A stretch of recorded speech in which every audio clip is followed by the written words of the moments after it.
Genèse chapitre 44. Joseph donna cet ordre à l'intendant de sa maison. Remplis de vivres les sacs de ces gens, autant qu'ils en pourront porter, et mets l'argent de chacun à l'entrée de son sac. Tu mettras aussi ma coupe, la coupe d'argent, à l'entrée du sac du plus jeune, avec l'argent de son blé. L'intendant fit ce que Joseph lui avait ordonné. Le matin, dès qu'il fit jour, on renvoya ces gens avec leurs ânes. Ils étaient sortis de la ville, et ils n'en étaient guère éloignés lorsque Joseph dit à son intendant, « Lève-toi, poursuis ces gens, et quand tu les auras atteints, tu leur diras, « Pourquoi avez-vous rendu le mal pour le bien? N'avez-vous pas la coupe dans laquelle boit mon Seigneur, et dont il se sert pour deviner? Vous avez mal fait d'agir ainsi. » L'intendant les atteignit et leur dit ces mêmes paroles. Ils lui répondirent, « Pourquoi mon Seigneur parle-t-il de la sorte? Dieu préserve tes serviteurs d'avoir commis une telle action.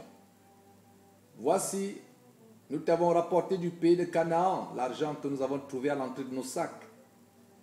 Comment aurions-nous dérobé de l'argent ou de l'or dans la maison de ton Seigneur? Que celui de tes serviteurs sur qui se trouvera la coupe meure, et que nous soyons nous-mêmes esclaves de mon Seigneur. » Il dit, « Qu'il en soit donc selon vos paroles. Celui sur qui se trouvera la coupe sera mon esclave, et vous, vous serez innocents. » Aussitôt, chacun descendit son sac à terre, et chacun ouvrit son sac. L'intendant les fouilla, commençant par le plus âgé et finissant par le plus jeune, et la coupe fut trouvée dans le sac de Benjamin. Ils déchirèrent leurs vêtements, chacun rechargea son âne, et ils retournèrent à la ville. Judas et ses frères arrivèrent à la maison de Joseph, où il était encore, et ils se prosternèrent en terre devant lui. Joseph leur dit, « Quelle action avez-vous faite? Ne savez-vous pas qu'un homme comme moi a le pouvoir de deviner? » Judas répondit, « Que dirons-nous à mon Seigneur? Comment parlerons-nous? Comment nous justifierons-nous?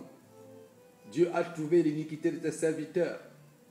Nous sommes esclaves de mon Seigneur, nous et celui sur qui s'est trouvée la coupe. » Et Joseph dit, « Dieu me garde de faire cela. L'homme sur qui la coupe a été trouvée sera mon esclave, mais vous, remontez en paix vers votre père. » Alors Judas s'approcha de Joseph et dit, « De grâce, mon Seigneur, que ton serviteur puisse faire entendre une parole à mon Seigneur, et que sa colère ne s'enflamme point contre ton serviteur, car tu es comme Pharaon. Mon Seigneur a interrogé ses serviteurs en disant, « Avez-vous un père ou un frère? » Nous avons répondu, « Nous avons un vieux père et un jeune frère, enfant de sa vieillesse. Cet enfant avait un frère qui est mort et qui est de la même mère. Il reste seul et son père l'aime. Tu as dit à tes serviteurs, fais-le descendre vers moi et que je le voie de mes propres yeux. Nous avons répondu à mon Seigneur, l'enfant ne peut pas quitter son père. S'il le quitte, son père mourra. Tu as dit à tes serviteurs, si votre jeune frère ne descend pas avec vous, vous ne verrez pas ma face. Lorsque nous sommes remontés auprès de ton serviteur, mon père, nous lui avons rapporté les paroles de mon Seigneur. Notre père a dit, retournez, achetez-nous un peu de vivres. Nous avons répondu, nous ne pouvons pas descendre, mais si notre jeune frère est avec nous, nous descendrons, car nous ne pouvons pas voir la face de cet homme, à moins que notre jeune frère ne soit avec nous. Ton serviteur, notre père, nous a dit, vous savez que ma femme a enfanté 2 fils. L'un étant sorti de chez moi, je pense qu'il a été sans doute déchiré, car je ne l'ai pas revu jusqu'à présent. Si vous me prenez encore celui-ci et qu'il lui arrive un malheur, vous ferez descendre mes cheveux blancs avec douleur dans le séjour des morts. Maintenant, si je retourne auprès de ton serviteur, mon père, sans avoir avec nous l'enfant à l'âme duquel son âme est attachée, il mourra en voyant que l'enfant n'y est pas. et tes serviteurs feront descendre avec douleur dans le séjour des morts les cheveux blancs de ton serviteur, notre Père.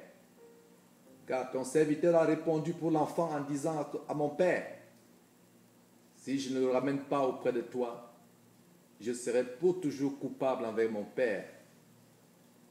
Permets donc, je te prie, à ton serviteur de rester à la place de l'enfant, comme esclave de mon Seigneur, et que l'enfant remonte avec ses frères.